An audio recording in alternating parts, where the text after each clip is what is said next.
یروشلم سے آگے بنو کلب اور بنو غطفان کے تاجروں کے ہمراہ ایک طویل سفر کے بعد عاصم کا راستہ جدا ہو گیا، اور پھر ایک روز غروب آفتاب کے وقت وہ سنگلاخ چٹانوں اور ریت کے ٹیلوں کے درمیان ایک تنگ وادی سے گزر رہا تھا۔ صحرا کی ہوا بتدریج خنک ہو رہی تھی۔ عاصم نے اچانک اپنا گھوڑا روکا اور مڑ کر عباد کی طرف دیکھتے ہوئے کہا، اب ہم آگے نہیں جا سکتے، میرا گھوڑا بہت تھک گیا ہے۔ ہمارے لیے راستے سے ہٹ کر اس وادی کے دوسری طرف قیام کرنا بہتر ہوگا۔ تم یہیں ٹھہرو، میں کوئی موزوں جگہ دیکھ کر ابھی آتا ہوں۔ عباد نے کہا، میں خود آپ سے یہی کہنے والا تھا کہ ہمیں ٹھہرنا چاہیے۔ آج سے کوئی 20 سال پہلے جب میں پہلی مرتبہ آپ کے والد کے ساتھ شام کے سفر پر گیا تھا تو واپسی پر ایک رات یہیں قیام کیا تھا۔ یہ عجیب اتفاق ہے کہ اس وقت بھی ہم شام میں گھوڑے بیچ کر آئے تھے، لیکن اس وقت ہم تنہا نہ تھے، ہمارے ساتھ یمن کے تاجروں کا ایک قافلہ تھا۔ وہ دن بہت اچھے تھے، ہمارے ساتھ قبیلہ خزرج کے چند آدمی بھی سفر کر رہے تھے، اور ہمیں ایک دوسرے سے کوئی خطرہ نہ تھا۔ جب ہم دمشق سے واپس روانہ ہوئے تو عباد کے ذہن میں ایک پوری داستان کا مواد آ چکا تھا، لیکن عاصم نے اچانک باغ موڑ کر گھوڑے کو ایڑ لگا دی اور آن کی آن میں بائیں ہاتھ ریت کے ایک ٹیلے پر جا پہنچا۔ وہاں سے دوسری طرف ایک اور تنگ وادی کا جائزہ لینے کے بعد اس نے ہاتھ اونچا کر کے اپنے ساتھی کو اشارہ کیا اور وہ اس کی طرف چل پڑا۔ عاصم گھوڑے سے کود پڑا اور اس کی باگ پکڑ کر ٹیلے سے نیچے اترنے لگا۔ نشیب میں ایک جگہ ببول کی چند جھاڑیاں تھیں۔ عاصم نے ان کے قریب پہنچ کر گھوڑے کا ساز اتارا اور اس کے گلے کا رسہ کھول کر ایک جھاڑی سے باندھ دیا۔ خرجی سے کچھ نکال کر جو نکال کر چمڑے کے توبڑے میں ڈالے اور انہیں چھاگل کے پانی سے تر کرنے کے بعد توبڑے کو ایک طرف رکھ دیا۔ گھوڑے نے توبڑا دیکھتے ہی ہنہنانا اور اچھلنا شروع کر دیا۔ عاصم نے آگے بڑھ کر گھوڑے کو تھپکیاں دیتے ہوئے کہا، دوست، مجھے معلوم ہے تم بہت تھکے ہو اور بھوکے بھی ہو، لیکن ابھی تھوڑی دیر انتظار کرو۔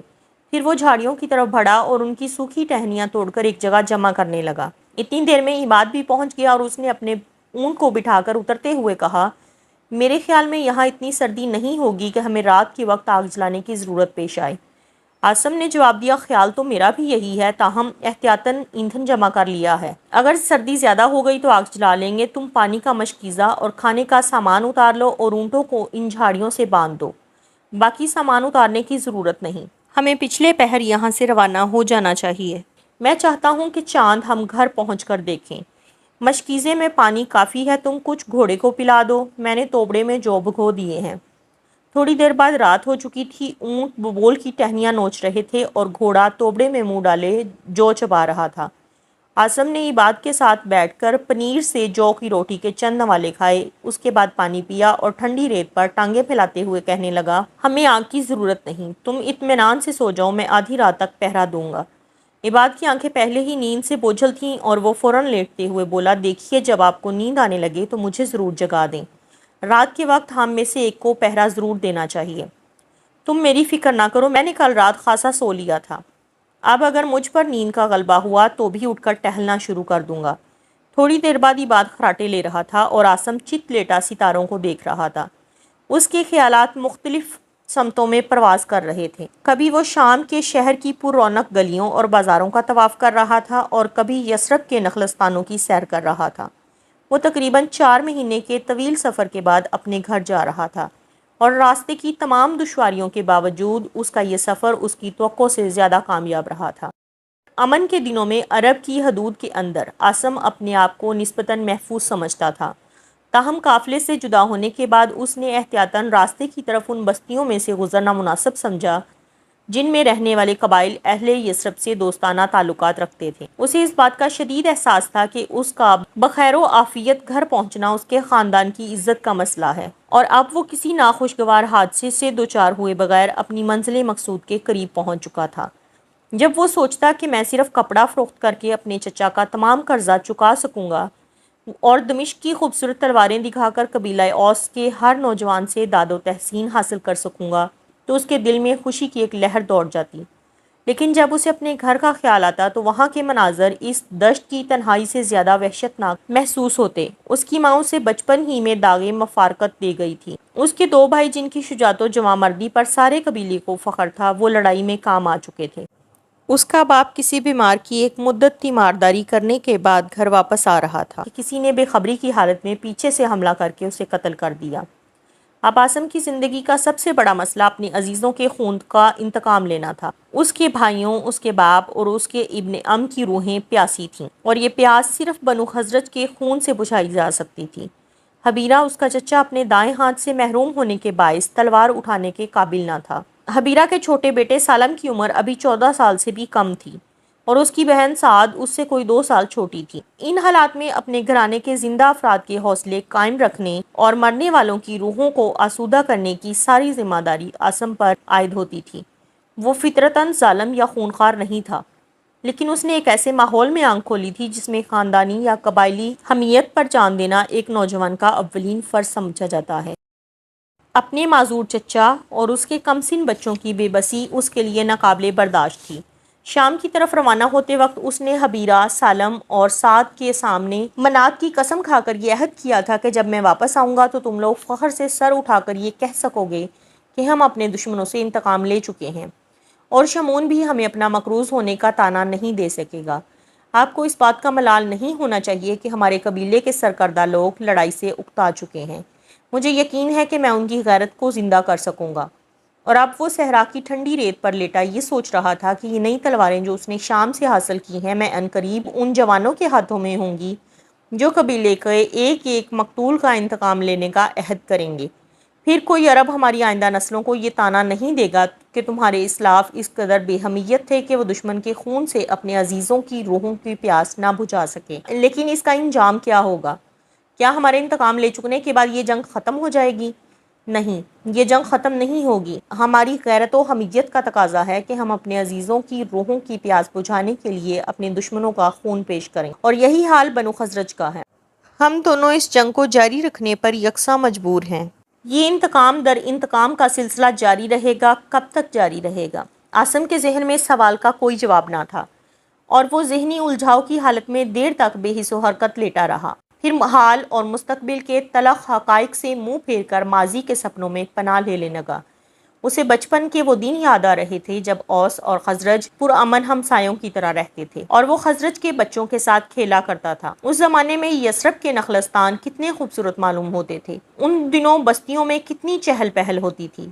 اپنے بچپن کے ساتھیوں کی شوخیوں اور شرارتوں کے تصور سے آسم کے ہونٹوں پر مسکراہٹ کھیلنے لگی۔ صحرا کی ہوا اب خاصی سرد ہو چکی تھی۔ وہ آگ جلانے کے ارادے سے اٹھا، اچانک اسے دور سے کسی کی آواز سنائی دی، اور وہ چونک کر ادھر ادھر دیکھنے لگا۔ کچھ دیر بعد وہ اسے اپنا وہم سمجھ کر لکڑیوں کے ڈھیر کی طرف بڑھا، لیکن چند اور آوازیں آئیں، اور اس نے جلدی سے اپنی کمان اور ترکش اٹھانے کے بعد عباد کو جگاتے ہوئے کہا، عباد، ذرا ہوشیار ہو جاؤ۔ میں نے اس ٹیلے کے اس طرف کچھ آوازیں سنی ہیں، ہو سکتا ہے کہ قافلہ گزر رہا ہو، میں ابھی معلوم کر کے آتا ہوں۔ عباد اٹھ کر اپنے ہتھیار سنبھالنے لگا، اور آسم تیزی سے ٹیلے پر چڑھنے لگا۔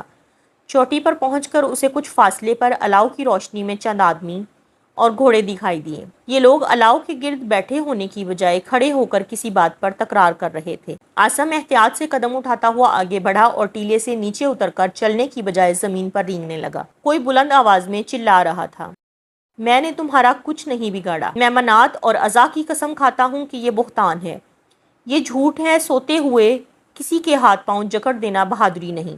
اس کے بعد دوسری آواز سنائی دی، تم جھوٹے ہو اور تمہارے منات اور عزا بھی جھوٹے ہیں۔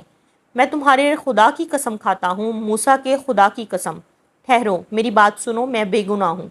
میں نے اسے ایک غلام کے ساتھ شرمناک حالت میں دیکھا تھا، اس لیے اس نے مجھ پر الزام لگا دیا ہے۔ تم جھوٹے اور مکار ہو۔ یاد رکھو، میرا قبیلہ یثرب کے تمام یہودیوں سے انتقام لے گا۔ دو آدمیوں نے جھک کر جلتی ہوئی لکڑیاں اٹھائیں۔ اس کے بعد پے در پے ضربوں کی آواز اور مضروب کی چیخیں سنائی دینے لگیں۔ آسم کے لیے یہ تمام واقعہ ایک معمہ تھا۔ ان لوگوں کی باتوں سے وہ صرف اتنا سمجھ سکا کہ جس شخص کو زود و کوب کیا جا رہا ہے وہ جکڑا ہوا ہے، اور زود و کوب کرنے والے یہودی ہیں۔ چند ثانیے وہ یہ فیصلہ نہ کر سکا کہ اسے کیا کرنا چاہیے۔ ایک طویل اور کٹھن سفر کے بعد اپنی منزل مقصود کے قریب اسے بلا وجہ کسی خطرے کا سامنا گوارا نہ تھا، لیکن ایک بے بس انسان کی کرب انگیز چیخیں سن کر اس کی رگیں حمیت پھڑک اٹھی، اور اس نے اچانک ایک آدمی کے پاؤں کا نشانہ باندھ کر تیر چلا دیا۔ زخمی ہونے والے نے ہائے کہہ کر لکڑی پھینک دی، اور آسم نے کمان میں دوسرا تیر چڑھاتے ہوئے بلند آواز میں کہا، بزدلو، خبردار، تم ہماری زد میں ہو، اور اب ہمارے تیروں کا نشانہ تمہارے دل ہوں گے۔ فضا میں ایک ثانیے کے لیے سناٹا چھا گیا۔ پھر ایک آدمی بھاگا اور اچھل کر اپنے گھوڑے کی پیٹھ پر بیٹھتے ہوئے چلایا، بدو آ گئی، یہاں سے بھاگو۔ آن کی آن میں چاروں آدمی گھوڑوں پر سوار ہو کر رات کی تاریکی میں غائب ہو گئے اور عاصم الاؤ کی طرف دوڑا۔ وہاں رسیوں میں جکڑا ہوا ایک آدمی، جس کا چہرہ خاک اور خون میں لت پت تھا، بے ہوش پڑا تھا، اور بھاگنے والوں کے 5 گھوڑے اور سامان سے لدے ہوئے 2 اونٹ جھاڑیوں سے بندھے تھے۔ الاؤ کے قریب ہی پانی کا ایک مشکیزہ تھا اور کھانے کے چند برتن پڑے تھے۔ عاصم نے جلدی سے پانی کا مشکیزہ اٹھا کر زخمی کے منہ پر چھینٹے مارے۔ اس نے کچھ دیر کراہنے کے بعد آنکھیں کھولیں اور وحشت ناک آواز میں چلایا، میں بے قصور ہوں، میرے ہاتھ پاؤں کھول دو، مجھے جانے دو۔ عاصم نے اس کا بازو جھنجھوڑتے ہوئے کہا، تمہارے دشمن بھاگ گئے ہیں، اب تمہیں کوئی خطرہ نہیں۔ زخمی نے غور سے عاصم کی طرف دیکھا اور آنکھیں بند کر لیں۔ عاصم نے قریب پڑے ہوئے برتنوں میں سے مٹی کا ایک پیالہ اٹھایا اور پانی سے بھر کر اس کے ہونٹوں سے لگا دیا۔ زخمی نے آنکھیں کھولے بغیر پانی کے چند گھونٹ پی لیے۔ اس کے سر اور کن پٹیوں سے خون بہہ رہا تھا۔ عاصم نے اس کی قبا پھاڑ کر زخموں پر پٹیاں باندھیں اور پھر اپنا خنجر نکال کر اس کے ہاتھوں اور پاؤں کی رسیاں کاٹ ڈالیں۔ اس کے بعد اس نے ایک دھجی پانی سے تر کی اور اس کے چہرے اور پیشانی سے خون صاف کرنے لگا۔ زخمی نے جلدی سے اس کے ہاتھ پکڑ لیے۔ عاصم نے اس سے تسلی دیتے ہوئے کہا، گھبراؤ نہیں میرے دوست، میں تمہیں کوئی تکلیف نہیں دوں گا۔ زخمی نے کہا، تم نے مجھے اپنی پناہ میں لے لیا ہے؟ ہاں، مجھے افسوس ہے کہ میں بروقت نہ پہنچ سکا۔ تم کون ہو اور وہ لوگ کون تھے؟ زخمی اس کے سوال کا جواب دینے کی بجائے بولا، تم نے کہا ہے کہ مجھے اب کوئی خطرہ نہیں۔ ہاں، تمہیں مجھ پر اعتماد کرنا چاہیے۔ عاصم نے بھیگے ہوئے کپڑے سے زخمی کا چہرہ پونچھتے ہوئے کہا، تم نے میرے سوال کا جواب نہیں دیا۔ میں نے پوچھا تم کون ہو؟ زخمی نے آنکھیں کھولیں اور جواب دیا، تم جانتے ہو میں کون ہوں؟ عاصم نے الاؤ کی روشنی میں غور سے اس کی طرف دیکھا اور اپنے دل میں اضطراب، نفرت اور حقارت کا ایک طوفان محسوس کرتے ہوئے اٹھ کر کھڑا ہو گیا۔